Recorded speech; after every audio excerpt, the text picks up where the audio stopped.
Buenas tardes a todos. En primer lugar, gracias por la invitación. Conocía poco acerca de la sociedad y me parece muy interesante la labor que se hace, sobre todo a la hora de unificar y crear equipos, porque en definitiva yo entiendo la asistencia a los pacientes también como un equipo en el que entramos todos y me gusta mucho eso de esta sociedad. Cuando me pidieron un caso combinado con atención primaria, en mi no muy larga aún experiencia profesional, lo que más me ha unido a los médicos y a los enfermeros de atención primaria eran los informes de las úlceras por presión de pacientes que sí llegaban a nuestras manos, ¿no? Y es por eso el motivo de escoger este caso.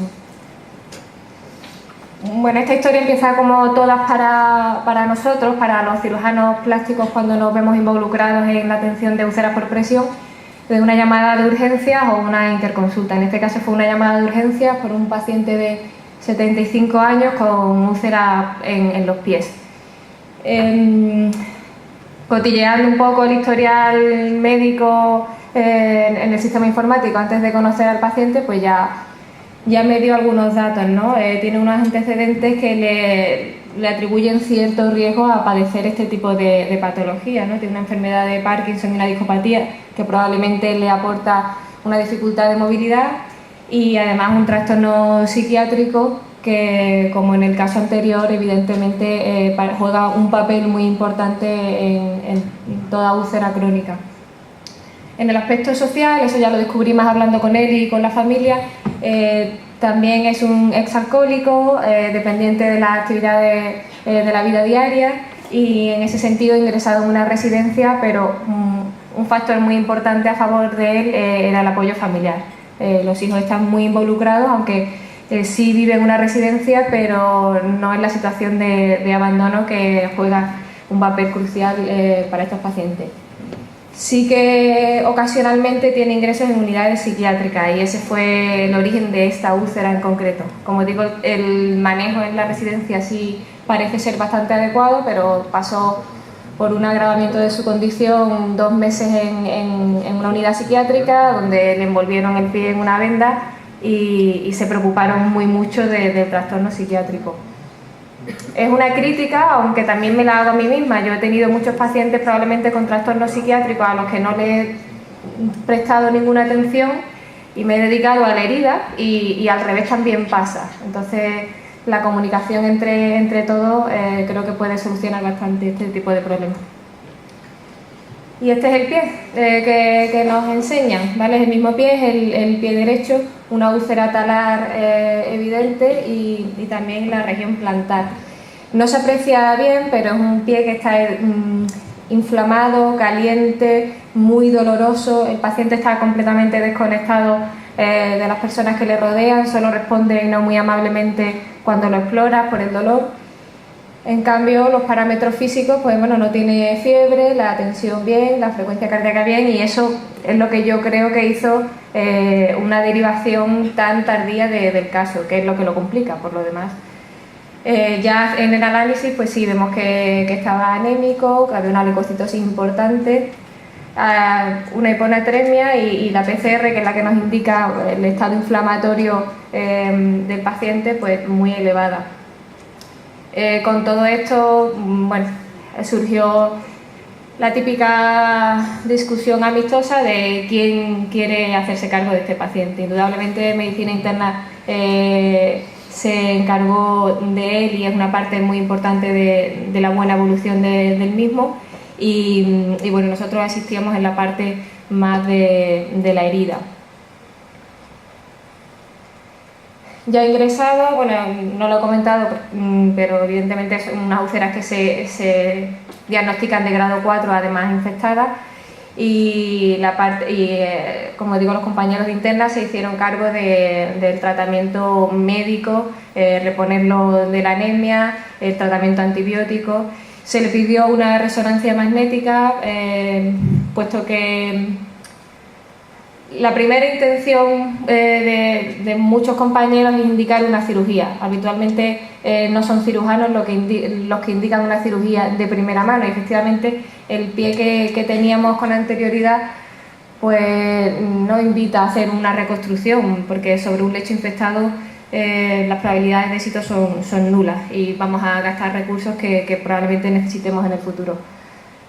En ese caso, pues sí se hizo el estudio completo, una resonancia que diagnosticó de osteomielitis y además un acceso en la región plantar, que sí que indicaba claramente de manera urgente un desbridamiento y una limpieza de la zona.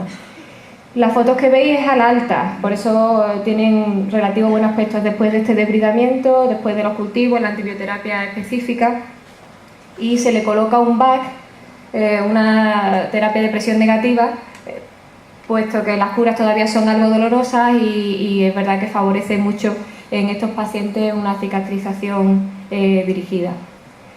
Con él se fue a casa y lo seguimos, actualmente está siendo en consulta con nosotros, atención primaria y también medicina interna. La evolución es favorable, no me gusta, esta foto es de hace apenas 2 días y la úlcera del talón me da la sensación de que tiene facelos y ha retrocedido un poco, le he cambiado la cura. Estuvo con el VAC aproximadamente un mes y luego ya cambiamos a Furacin y ahora estoy utilizando un debridante enzimático como es el Iruxol. Espero que mejore un poquito más. En la resonancia de control sigue dando osteomielitis, sigue habiendo una infección. Continúa con el tratamiento antibiótico oral de manera ambulatoria. El plan es seguir valorando, seguir viendo si esa osteomielitis evoluciona, puesto que hay una mejoría, si evoluciona algo mejor, antes de plantearnos ninguna técnica reconstructiva que de otra forma no tendría éxito. Y esa es la situación en la que se encuentra el paciente ahora mismo. Auguro un final feliz, pero no os lo puedo enseñar todavía. Traer este caso, bueno, se puede decir que no aporta muchas novedades y además ha habido una mesa de úlceras por presión donde seguro que se ha analizado de forma más exhaustiva este problema. Pero sí me parecía interesante a raíz de este caso analizar qué ha ido mal, ¿no? Los estudios de morbilidad y mortalidad que se hacen en algunos centros. Las úlceras por presión son la condición más prevenible y tratable que puede tener un paciente con movilidad reducida. Le añade una comorbilidad y potenciales complicaciones que pueden afectar incluso a su vida. Indudablemente consume muchísimos recursos y el mejor tratamiento es la prevención. Y en la prevención estamos todos implicados como equipo y para ello pues se han elaborado y existen múltiples guías clínicas que nos ayudan a diario. Este estudio me pareció interesante en cuanto a coger idea de la magnitud del problema en nuestra sociedad, un estudio que lleva a cabo el Grupo Nacional para el Estudio y Actualización de Úlceras por Presión. Y bueno, las cifras de prevalencia son las que veis, alrededor de un 8% en hospitalizados, menor en el grupo pediátrico, bastante alta en los centros sociosanitarios, en estos centros de hospitalización domiciliaria y más bajo en atención primaria si consideramos a los mayores de 65, pero también rondando el 8% cuando son pacientes en programas de atención domiciliaria.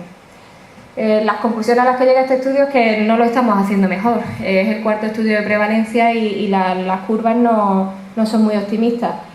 El aumento importante en prevalencia en los centros sociosanitarios, ellos lo atribuyen a que han incluido más centros privados en este estudio y bueno, a condición de la crisis probablemente un menor número de recursos hace que esto suba, porque como veremos, en definitiva necesitas personas que estén a cargo de estos pacientes.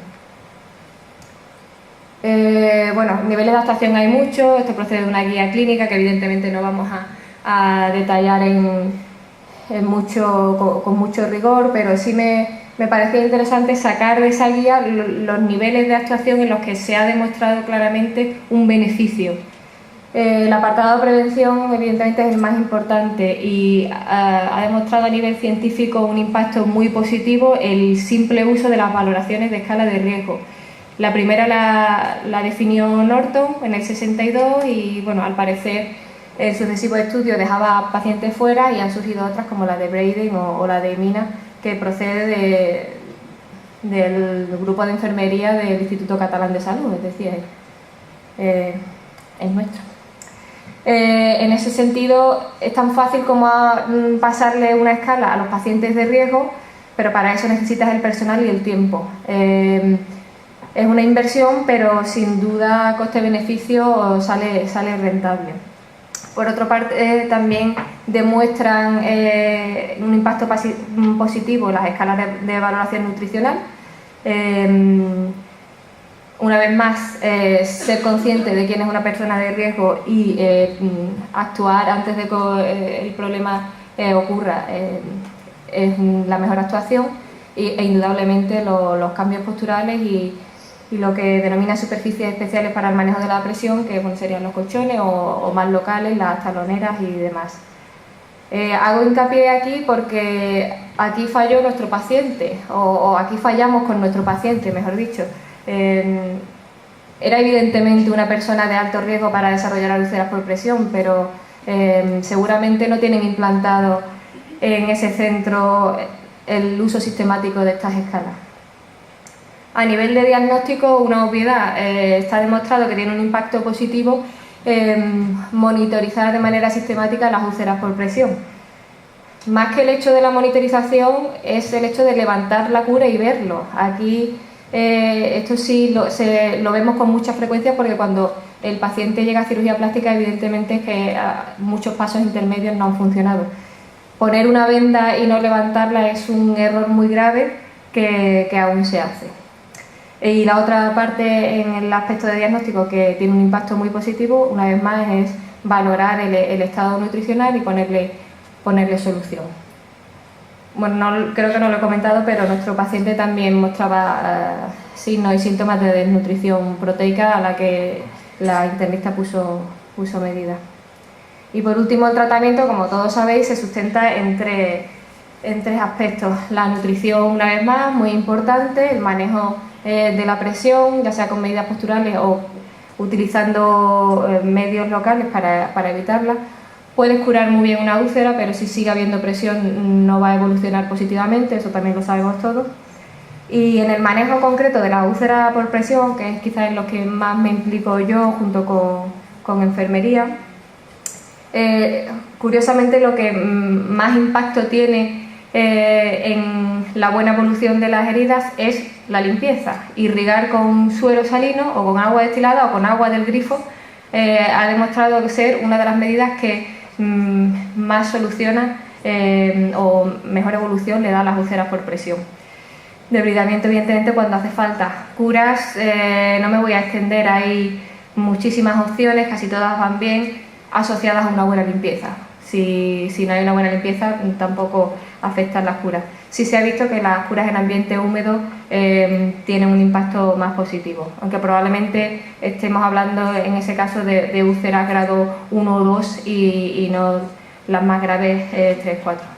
Y la cirugía reconstructiva tiene un papel, sin lugar a dudas, pero curiosamente en estas guías de evaluación clínica no se demuestra un beneficio desde el punto de vista científico en el tratamiento de las heridas de la cirugía reconstructiva. Esto viene a apoyar lo que muchas veces nosotros como cirujanos le decimos a nuestros compañeros: esta herida no es quirúrgica, esto no es para ir a quirófano. No es que no queramos implicarnos, es que sabemos que no es la solución para ese paciente.